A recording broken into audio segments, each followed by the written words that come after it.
Today, we will be constructing a perpendicular bisector from this point and this line. Let's start off with a scenario. Say that this little dot is Timmy, and this is Timmy's sidewalk of his school. Timmy wants to get to school in the shortest time possible or he'll be late for class, so he needs to find the fastest route.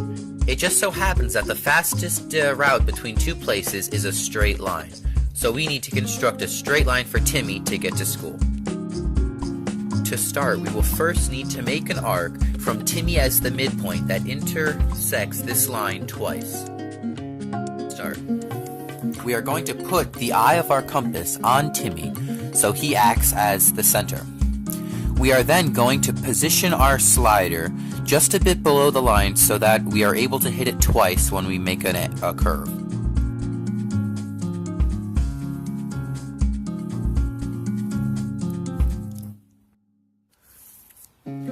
We can now see that our curve, or arc, has hit the line in two places, one here and one there. This will help us in our next step. Now this is where it gets complicated, so try to pay attention. It also gets a bit big, so we'll just zoom out real quick.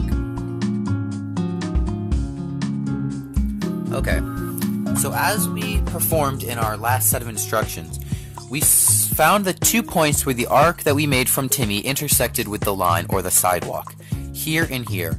Now we will put our compass bullseye on one of these arcs. Measure it to about 3/4 of Timmy's distance, which should be about here, and then make another arc.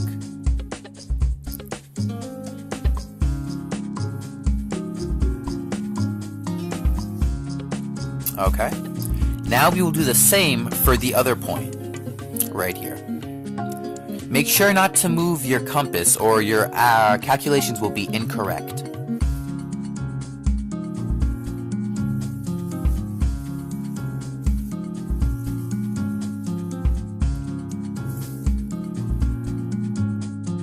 As you may be able to see, the arcs that we've made from the points of intersection overlap and they make a straight line down the middle.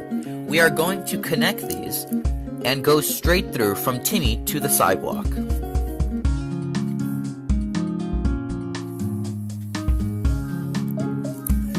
We have just made a perpendicular bisector. The way we know that the line we just drew is a perpendicular bisector of the sidewalk is because not only is it perpendicular to the sidewalk, which we can tell by the 90-degree angle formed when we made it, but also because it is equidistant to both points of intersection.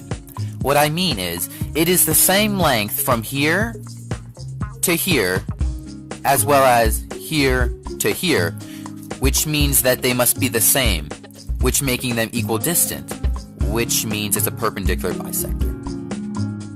That in itself is the very definition of a bisector.